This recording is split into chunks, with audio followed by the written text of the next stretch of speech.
भगवान शंकर का संवाद कहता है, शिव तत्व कहता है, शिव पुराण कहती है।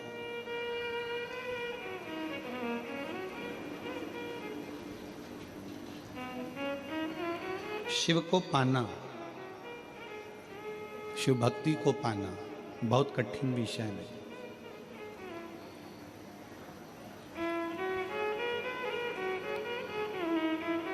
शिव जी को पाना कठिन नहीं है, पर शिव महापुराण की कथा कहती है शिव को समझना सबसे कठिन विषय है, सबसे कठिन।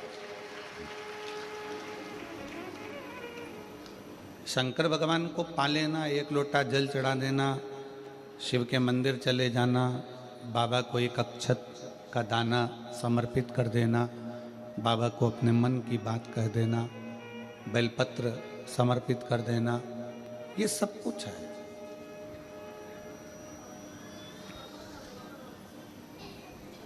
शिव भक्ति कठिन नहीं है, बहुत सरल है, पर शिव को पाना कठिन है। शंकर भगवान को प्राप्त करना कठिन। शंकर भगवान की भक्ति करना सरल है, पर शिव को समझना, उनको पाना बहुत कठिन है। उनको समझने में बहुत समय लगता है। सारे देवताओं को समझना सरल है, पर शंकर को समझना कठिन है।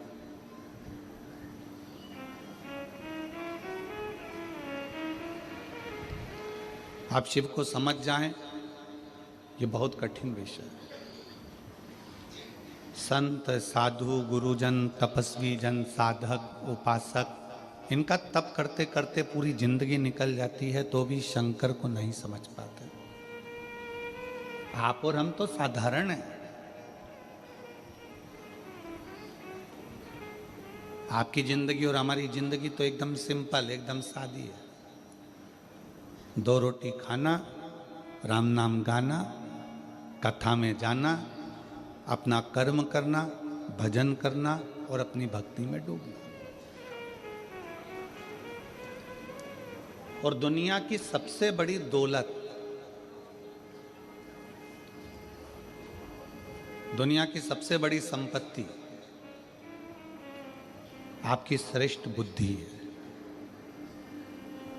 अगर कोई तुमसे पूछे कि दुनिया की सबसे बड़ी दौलत क्या है, दुनिया की सबसे बड़ी संपत्ति क्या है, दुनिया की सबसे बड़ी जायदाद क्या है, तो आप तुरंत कह सकते हो कि अच्छी बुद्धि, श्रेष्ठ बुद्धि, ये दुनिया की सबसे बड़ी संपत्ति। क्यों? घर में जायदाद बहुत सारी है, दुकान बहुत सारी है, माल भरा हुआ है, गोडाउन भरा हुआ है, प्रॉपर्टी बहुत है, गाड़ी बहुत है, बंगला बहुत है, सब कुछ है। और घर में अगर बच्चे बुद्धि विहीन हैं, उनमें विवेक ही नहीं है, बच्चों में बुद्धि ही नहीं है, और अगर बुद्धि भी है तो ऐसी बुद्धि है कि पूरा पैसा ले जाकर मदिरालय में लगा रहे हैं, वैश्यावृत्ति में लगा रहे हैं, जुए में लगा रहे हैं, मांसाहार में लगा रहे हैं, या गलत जगह लगा रहे हैं, तो वो बुद्धि किस काम की? फिर वो प्रॉपर्टी, वो धन, वो संपत्ति किस काम की? इस वीडियो में हम फिर वो प्रॉपर्टी, वो धन, वो संपत्ति किस काम की?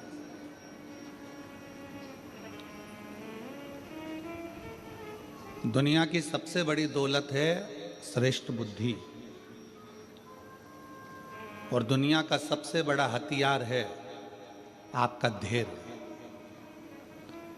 थोड़ा शांति रखना, धैर्य रखना, सबूरी रखना, थोड़ा संभल कर रहना, थोड़ा धैर्य बांध कर रखो। हम लोग क्रोध में आते हैं और बहुत कुछ गड़बड़ कर जाते हैं। कई लोग कहते हैं भगवान शंकर विनाश के देवता हैं, कहने वाले कह देते हैं शंकर भगवान संहार के देवता हैं। पर शिव महापुराण की कथा कहती है भगवान शंकर ने संहार किसका करा है वो भी तो समझो। कोई राम नाम जप रहा है तो क्या शंकर भगवान ने उनका संहार करा है? जम के बोलो जरा, जम के बोलो, करा है? नहीं। कोई कृष्ण नाम जप रहा है तो शंकर भगवान ने उसका संहार करा है? कोई भगवान की भक्ति में डूबा हुआ है तो क्या भगवान ने उसका संहार किया है? नहीं, भगवान उसका संहार नहीं करा। संहार किसका करा? जो तप साधना में लगा हुआ है और भगवान की भक्ति में लगा हुआ है और उसकी भक्ति को कोई तोड़ रहा है, उसका संहार किया है। शिवजी ने संहार किसका करा? जो कामदेव सामने आकर खड़ा हो गया और भगवान की अविरल भक्ति को तप को तोड़ रहा है, संहार उसका किया। विदल उत्पल आकर खड़े हो गए, संहार उनका करा है। अंधकासुर आ गया, संहार उसका करा है। ब्रह्मा जी के अंदर अभिमान आ गया, मान आ गया, संहार उसका करा। कई लोग कहते हैं शिव संहार के देवता है। लिखने वाले ने गलत लिख दिया, कहने वाले ने गलत कह दिया कि शिव संहार के देवता है। उसको लिखना था शिव संसार के देवता है और उसने लिख दिया संहार के देवता। लिखने वाले ने लिख दिया शिव विनाश के देवता हैं, लिखने वाले को लिखना था शंकर अविनाशी है, वो विनाश का देव नहीं। वो हमारी बुद्धि में जो अहंकार आ जाता है, हमारे भीतर जो अभिमान आ जाता है, तृष्णा आ जाती है, लोभ आ जाता है, आसक्ति आ जाती है, काम आ जाता है, वासना आ जाती है, शिव उसको समाप्त कर देते हैं। शिव उसको समाप्त करते हैं।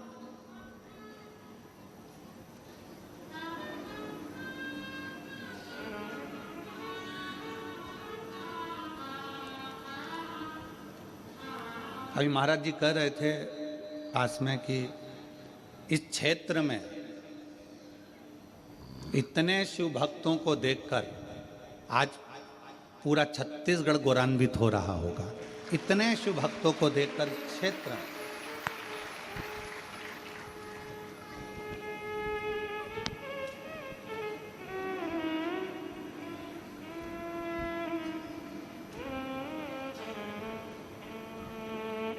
जिस क्षेत्र में भगवान शंकर के इतने भक्त हों, पूरा ग्राउंड, तीनों पंडाल, दीवालें, सबके मकानों की छत, रोड, पुल,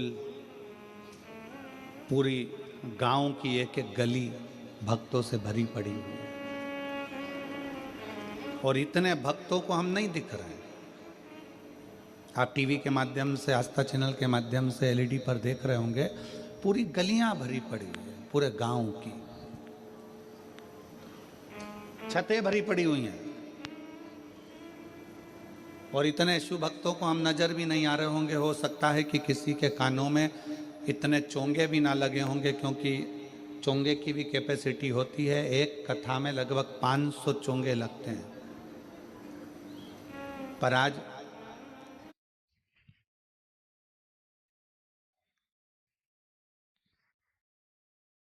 हाले कोसा की कथा में वो 500 चोंगे भी कम पड़ रहे हैं और 500 चोंगे से भी ज्यादा शिव भक्त यहाँ पर समा है।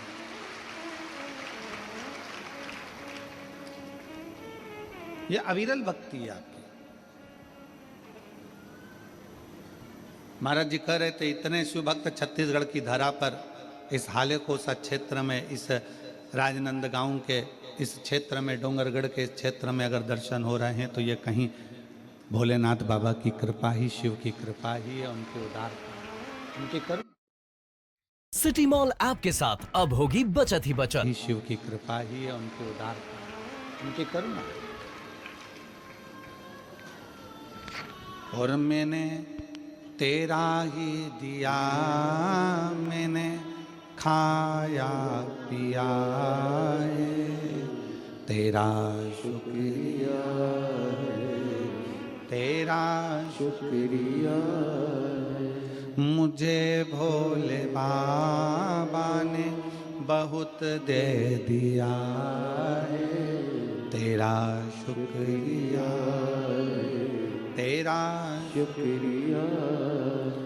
शिव जी संहार करे हैं पर काम का संहार करे। शिव जी ने भस्म किया पर कामदेव को किया।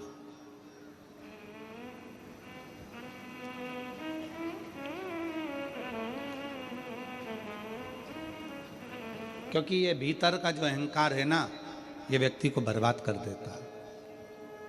हमारे भीतर का अभिमान हमें नष्ट कर देता है। क्या मांगते हैं शंकर भगवान?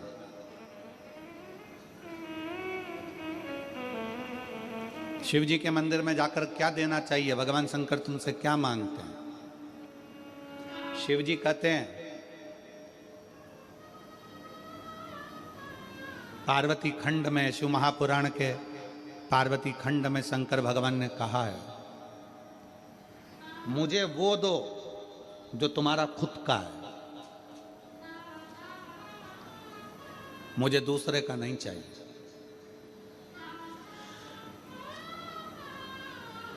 और तुम भी भगवान शंकर से कहा करो, मुझे वो दो जो मेरे हक का है, मुझे दूसरे का नहीं चाहिए, मुझे अपना दो।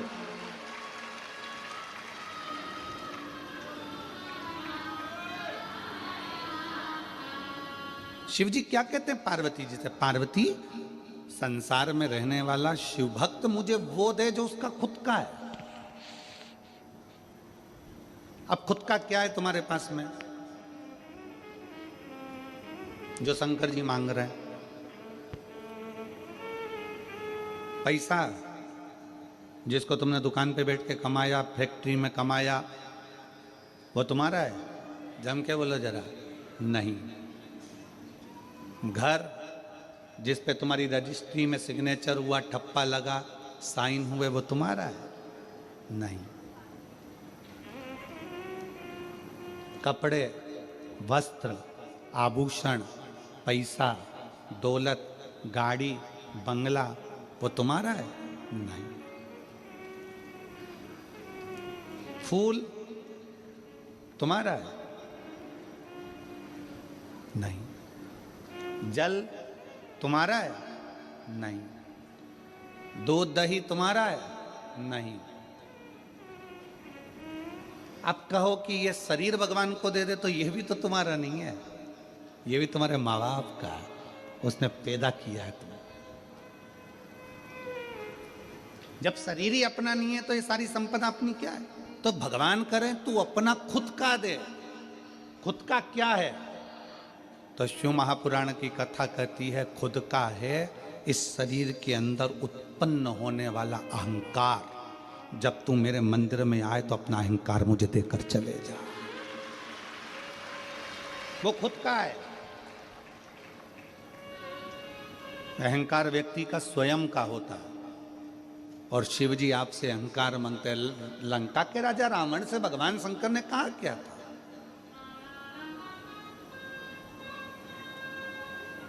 भगवान शिव लंका के राजा रावण से बोले ही क्या थे? रावण से बस उन्होंने एक ही बात कही थी, रावण मैं तुझे सोने की लंका दूंगा, मैं तुझे राज सिंहासन दूंगा, मैं देवलोक का राज्य दूंगा, मैं पूरी प्रॉपर्टी दूंगा, मैं तुझे अच्छा परिवार दूंगा, पूरा वंश भरा हुआ दूंगा, तेरा राजसी शासन दूंगा, पूरा ठाट दूंगा, बीच समुद्र में तेरी लंका को बसा दूंगा।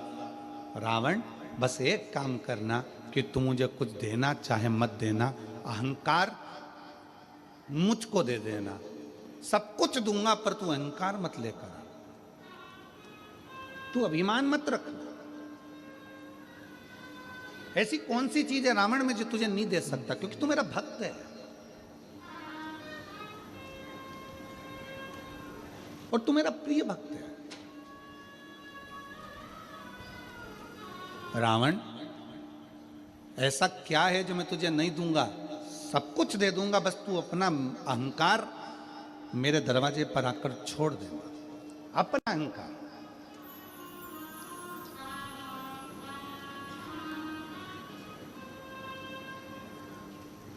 शंकर जी के मंदिर में कौन कौन गया? दर्शन करने के लिए कभी तो गए होगे, एक लोटा जल चढ़ाने के लिए जाते हो, रखो। हो सकता है आपके शंकर जी के मंदिर में नंदी है, शिव जी हैं, पार्वती जी है, गणेश जी हैं, कार्तिकेय जी हैं, सब कुछ है।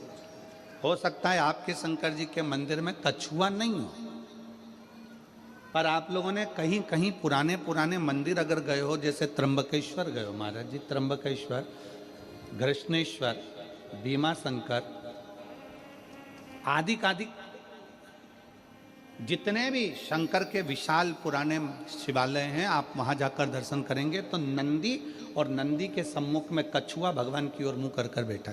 कौन कौन ने दर्शन किए हैं? हाथ उठाओ जरा। किए आप लोगों ने? शंकर जी की रिश्तेदारी तो नंदी से, फिर ये कछुआ यहां क्या कर रहा है?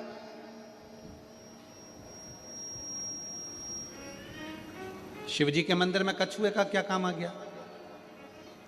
पत्थर का कछुआ बना रहता है, पाषाण का कछुआ बना रहता है, तो कईयों के मन में विचार आता है कि शंकर जी के मंदिर में तो नंदी होना चाहिए। शिव जी के मंदिर में सामने नंदी होता है तो कछुआ भी होता है, शंकर के मंदिर में कछुए का क्या काम है? ये कछुआ क्यों है? शंकर भगवान इस कछुए को अपने पास में क्यों रखे? शिव जी को तो नंदी रखना चाहिए, फिर कछुआ क्यों? कछुए को भगवान शंकर अपने पास इसलिए रखते हैं, जब कोई उसको तंग करता है तो वो अपने हाथ, पैर, मुख सबको समेट लेता है, सबको समेट और अंदर समेट कर बैठ जाता है। जब तक उसको परेशान करने वाला नहीं चले जाता तब तक वो समेटा की समेटा बैठा रहता है, हिलता भी नहीं, डुलता भी नहीं। शिव कथा कहती है, भगवान शंकर के मंदिर का कछुआ कहता है, अगर संसार के लोग तुम्हें ताना देने लगे, अपशब्द कहने लगे, तुम्हें तंग करने लगे, तो अपनी इंद्रियों को समेट कर शंकर के चरणों में स्थिर होकर बैठ जाना, शंकर तुम्हारा कल्याण कर। स्थिर हो